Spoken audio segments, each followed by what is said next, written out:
ہمیں معلوم ہے کہ رسول اللہ صلی اللہ علیہ وسلم نے اپنی زندگی میں صرف ایک حج کیا، لہٰذا ان کے ہجرت الوداع سے پہلے 1 سال پہلے 9 ہجری کو حضرت ابوبکر صدیق رضی اللہ تعالیٰ عنہ کو امیر بنا کر رسول اللہ نے جتنے بھی صحابہ کرام حج کرنا چاہتے تھے ان کے انڈر ان کو قافلے کے ذریعے ان کو بھیجا۔ جب وہ نکل پڑے، ان کا قافلہ جب نکل پڑا، اس کے بعد سورہ توبہ کی آیات نازل ہوئیں، ٹھیک ہے۔ اب ان آیات میں اللہ سبحانہ و تعالیٰ کی طرف سے بہت ہی اسٹرکٹ، اگر آپ لوگوں نے سورہ توبہ پڑھی ہو تو سورہ توبہ میں رولز کے بارے میں اللہ تعالیٰ نے بتایا، اور جسے برات کہتے ہیں، جس میں کہ اسپیشلی جو معاہدات کے خاتمے کا ذکر ہوا اور آئندہ کے بارے میں جو احکامات ہیں ان کے بارے میں ذکر ہوا۔ کچھ حج سے ریلیٹڈ احکامات ہیں جس میں فار ایگزامپل پہلے حج میں لوگ برہنہ ہو کر وہ طواف کیا کرتے تھے، اب سے رولز اینڈ ریگولیشنز چینج ہو گئیں، لہٰذا حضرت علی رضی اللہ تعالیٰ عنہ کو یہ شرف حاصل ہوا کہ رسول اللہ نے ان کو as a dictator, as a آپ کہہ لیں ایز اے پیغام پہنچانے کے لیے انہوں نے حضرت علی رضی اللہ تعالیٰ عنہ کو چنا، اور حضرت علی رضی اللہ تعالیٰ عنہ گھوڑے اونٹنی پر وہ بیٹھے اور وہ قافلے کے قریب پہنچنے کی انہوں نے کوشش کی۔ جب حضرت ابوبکر صدیق رضی اللہ تعالیٰ عنہ کے ساتھ ان کی ملاقات ہوئی راستے میں، تو حضرت ابوبکر صدیق جب دور سے انہوں نے دیکھا تو ان کو سمجھ آ گئی کہ علی آ رہے ہیں، اس کا مطلب some thing is very important, لہٰذا وہ جب قریب جاتے ہیں حضرت ابوبکر ان سے پوچھتے ہیں کہ علی، کیا آپ کو امیر بنا کر بھیجا گیا؟ یعنی کیا آپ اس لیے آئے ہیں کہ آپ امیر ہیں اور میں آپ کا ماتحت اب ہو گیا ہوں، یا آپ کسی اور وجہ سے آئے ہیں؟ حضرت علی ان کو بتاتے ہیں کہ نہیں، میں رسول اللہ کا پیغام لے کر آیا ہوں، اللہ سبحانہ و تعالیٰ نے سورہ توبہ میں کچھ آیات نازل کی ہیں جس کو میں نے لوگوں تک پہنچانا ہے۔ اس کے پیچھے حکمت کیا تھی؟ حضرت علی کو کیوں ایز اے میسنجر رسول اللہ نے چوز کیا؟ وہ اس لیے کہ عربوں کا رواج تھا کہ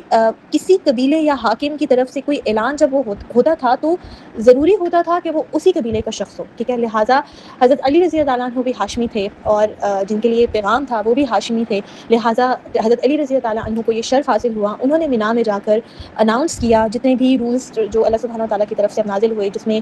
کچھ معاہدات کے ختم ہونے کا ذکر تھا،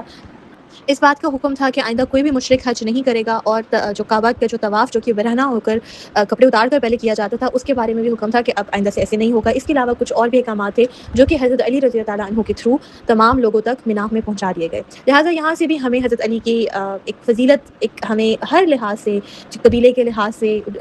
ان کی اپنی پرسنالٹی کے لحاظ سے، رسول اللہ کا ان پر ٹرسٹ کے لحاظ سے، ان کی رسول اللہ سے اخلاص کے لحاظ سے، ہر لحاظ سے ہمیں ان کی فضیلت کے بارے میں آئیڈیا ہوتا ہے۔ Now coming towards the and, جبکہ رسول اللہ صلی اللہ علیہ وسلم کے آخری ایام یا آخری سال کے بارے میں اگر ہم بات کریں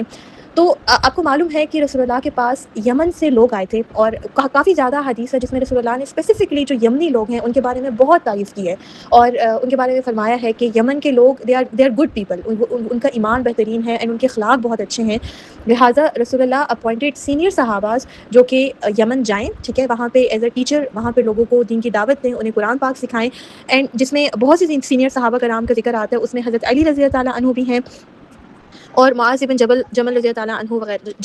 عنہ وغیرہ بھی شامل ہیں۔ اب حضرت علی کو وہاں پر ایک تو ایز اے ٹیچر، دوسرا ان کو ایز اے قاضی بھی وہاں پر بنا کے بھیجا گیا کہ یو ول بی دا جج، ٹھیک ہے۔ اب keep this thing in mind کہ یعنی باقی فتوحات بھی ساتھ ساتھ ہو رہی ہیں، حضرت خالد بن ولید، ہم نے جو پیچھے حضرت خالد کی سیرت کور کی، تو حضرت علی وہیں پر موجود ہیں ابھی۔ لہٰذا ایک واقعہ ہوتا ہے، ٹھیک ہے، اس میں واقعہ کچھ اس طرح میں آپ کو شارٹ کر کے بتاتی ہوں کہ بیک دین عرب پیننسولا میں شیر اور زیبراز یہ جانور موجود ہوتے تھے، اب نہیں ہے لیکن تب موجود ہوتے تھے، and they were dangerous to people, لہٰذا لوگ ان کو ٹریپ کرنے کی، ان کو پکڑنے کی کوشش کرتے تھے۔ ایک واقعہ ہوتا ہے جس میں 4 لوگ ہوتے ہیں، وہ ایک شیر کو پکڑنے کی کوشش کرتے ہیں، اینڈ سم ہاؤ جب وہ شیر کو پکڑتے ہیں تو اس ٹریپ میں جو پہلا شخص ہوتا ہے وہ گر جاتا ہے۔ جب وہ گر رہا ہوتا ہے تو وہ اس کے ساتھ جو دوسرا اس کا دوست ہوتا ہے وہ اس کا ہاتھ پکڑ لیتا ہے، وہ ساتھ گر جاتا ہے، اس کا دوسرا دوست تیسرے کا ہاتھ پکڑ لیتا ہے، وہ بھی گر جاتا ہے، اور وہ جب چوتھے کا ہاتھ پکڑتا ہے یعنی فار دا ہیلپ، تو یہ چاروں نیچے اس ٹریپ میں، اس پنجرے میں گر جاتے ہیں، اور چاروں کو شیر جو ہے وہ مار دیتا ہے۔ اب یہ چاروں مختلف قبیلے سے تعلق رکھتے ہیں، لہٰذا ایک لڑائی شروع ہو جاتی ہے، ہر قبیلہ اپنے جو بندے کا، جو ان کا شخص جو مرا ہوتا ہے اس کا دیا مانگنے لگتا ہے دوسرے قبیلے سے کہ آپ کی وجہ سے ہمارا شخص مرا، اس لیے آپ ہمیں دیا دیں۔ حضرت علی رضی اللہ تعالیٰ عنہ اس وقت جج ہوتے ہیں، وہ فرماتے ہیں کہ اس کا فیصلہ میں کرتا ہوں، اگر آپ لوگوں کو میرے فیصلے پہ کوئی اعتراض ہو تو آپ رسول اللہ کے پاس جا کر دوسرا فیصلہ سن لیجیے گا۔ حضرت علی فیصلہ دیتے ہیں کہ جو پہلا شخص ہے، جو کہ یعنی جو سب سے پہلے جو گرا پنجرے میں، اس کو 1/4 دیا جائے، کیونکہ دیا از دا بلڈ منی، ٹھیک ہے۔ دیا اور قصاص میں کیا فرق ہوتا ہے؟ دیا اس بلڈ منی کو کہتے ہیں جو کہ ایکسیڈنٹل موت کی وجہ سے ہو، یعنی جان بوجھ کر نہیں مارا گیا، کسی حادثے کی وجہ سے مر گیا۔ لہٰذا حضرت علی فرماتے ہیں کہ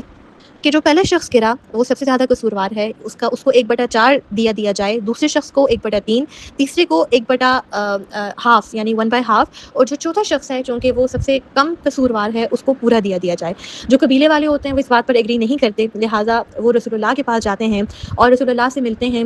یہ حجۃ الوداع کا موقع ہوتا ہے، جب وہ جاتے ہیں رسول اللہ صلی اللہ علیہ وسلم کو پورے واقعے کے بارے میں بتاتے ہیں۔ جب رسول اللہ کو پتہ چلتا ہے کہ حضرت Ali has already given his verdict and judgment, رسول اللہ وہ سنتے ہی نہیں ہیں، یعنی وہ اپنے آگے فیصلہ سناتے نہیں ہیں، اور وہ فرماتے ہیں کہ علی نے جو فیصلہ کر دیا میں اسی پر راضی ہوں۔ ٹھیک ہے، یہاں سے ہمیں دا ٹرسٹ آف رسول اللہ، ٹھیک ہے، ایک تو ٹرسٹ، دوسرا اس واقعے کی بدولت برکت سے ہمیں ایک فکس نیو ملتی ہے شریعت میں کہ جب ایک رولر فیصلہ دے دیتا ہے تو آپ کو اس پر اگر تو اس میں کوئی ناانصافی کا خدشہ نہ ہو تو it's not a right thing کہ کسی اور کے جج کے پاس جا کر آپ اس رولنگ کو دوبارہ چینج کریں۔ ٹھیک ہے، and second most important thing, the trust of رسول اللہ صلی اللہ علیہ وسلم حضرت علی پر، حضرت علی کی ججمنٹ پر، کہ اگر علی نے ایک فیصلہ کیا تو یہ صحیح ہوگا، لہٰذا رسول اللہ سنتے ہی نہیں ہیں، یعنی وہ کیس دوبارہ سے ڈسکلوز نہیں کرتے اور فرماتے ہیں جو علی نے فیصلہ کیا میں اسی پر راضی ہوں۔ اب حجۃ الوداع کے موقع پر حضرت علی رضی اللہ عنہ یمن میں موجود ہیں۔ ٹھیک ہے، حضرت علی کو رسول اللہ نے ٹاسک دیا تھا ٹو برنگ دا اینیملز، جو کہ وہ ان جانوروں کو لانا جو کہ حج کے موقع پر قربان کیے جاتے ہیں، لہٰذا حضرت علی یمن سے 100 اونٹوں کو لے کر وہ چل پڑتے ہیں۔ اب آپ کو پتہ ہے کہ حج کے موقع پر آپ کو میقات پر احرام باندھنا ہوتا ہے۔ اب حضرت علی چونکہ اکیلے تھے، ٹھیک ہے، اینڈ دوسرا اس وقت تو کوئی کمپس وغیرہ یا کوئی ڈائریکشن اس طرح سے تو موجود نہیں تھی کہ آپ کو معلوم ہو کہ یہ میقات کی جگہ ہے، پلس وہ یمن سے آ رہے تھے، مدینہ بھی نہیں تھا، ایک ایسی جگہ تھی جو کہ یعنی صحرا ہے، ڈفرینٹ روٹس ہیں، لہٰذا جب وہ پہنچتے ہیں حجۃ الوداع کے موقع پر رسول اللہ صلی اللہ علیہ وسلم سے ملاقات کرتے ہیں تو رسول اللہ ان سے پوچھتے ہیں کہ علی آپ نے کس نیت سے حج کیا، یعنی آپ نے احرام جب باندھا تو آپ نے کس نیت سے باندھا، آپ کے میقات، کیونکہ آپ کو میقات کا نہیں تھا پتہ، تو آپ کی نیت کیا تھی؟ حضرت علی فرماتے ہیں کہ یا رسول اللہ میں نے اسی نیت پہ لبیک کہا جس پہ رسول اللہ نے لبیک کہا، یعنی مائی انٹینشن واز کہ جو نیت، چونکہ مجھے میقات کا نہیں معلوم، ٹھیک ہے، اس لیے میری نیت حج کی وہی ہے جو کہ رسول اللہ کی نیت ہے۔ اب آپ لوگوں کو اگر حج کے بارے میں معلوم ہو کہ حج کی اقسام ہوتی ہیں جس میں حج قران ہے، حج تمتع ہے۔ حج قران اس حج کو کہتے ہیں جس میں آپ ایک ہی احرام میں عمرہ اور حج دونوں کرتے ہیں، حج تمتع اسے کہتے ہیں، حج تمتع جو کہ جس میں آپ احرام عمرے کے بعد اتار دیتے ہیں اور پھر حج کے لیے آپ دوبارہ احرام پہنتے ہیں۔ حضرت علی کو یہ شرف حاصل ہوا کہ چونکہ انہوں نے رسول اللہ کی نیت پر حج کی نیت کی، انہوں نے حج قران کیا باقی رسول اللہ کے ساتھ، اور باقی تمام صحابہ کرام نے حج تمتع کیا۔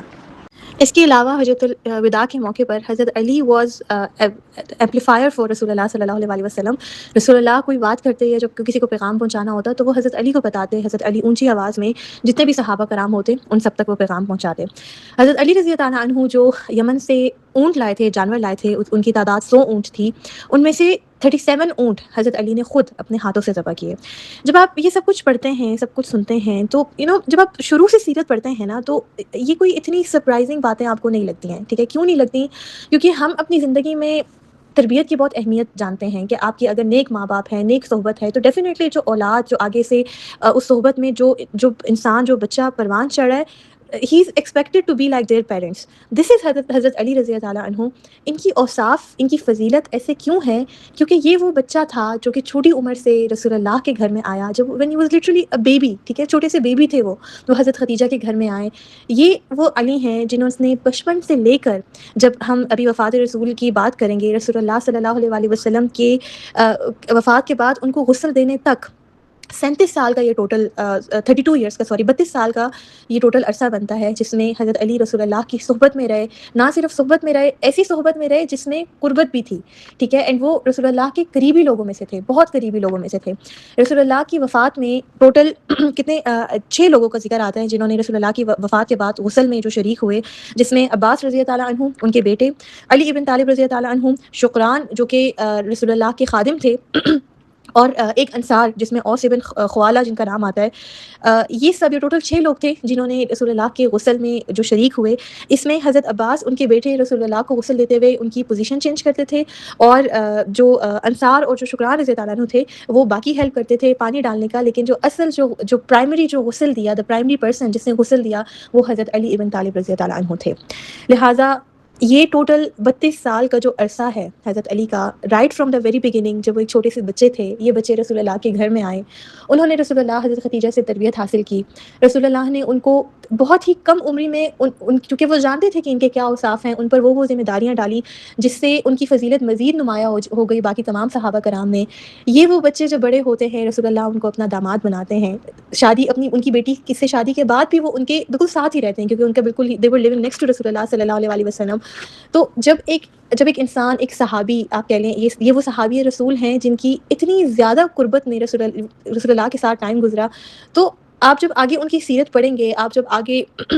جس میں بہت زیادہ چیزیں ہیں، جس میں بہت ایموشن بھی ہیں. یہ اب انہوں نے اسلام کو زیرو سے شروع ہوتے ہوئے دیکھا، اسلام کے عروج کو دیکھا، پھر آگے جا کے یہ دوبارہ اسلام کا زوال دیکھیں گے، فتنے دیکھیں گے. تو یو کین امیجن کہ ایک شخص کے اندر اتنی ساری چیزیں ایک ساتھ موجود ہیں. یہ ہمارے حضرت علی رضی اللہ تعالیٰ عنہ ہیں، اور ان کی فضیلت صرف اس بات سے ہی آپ لوگ سمجھ لیں کہ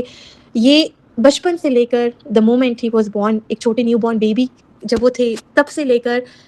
وفات رسول صلی اللہ علیہ وسلم تک وہ رسول اللہ کی صحبت میں رہے.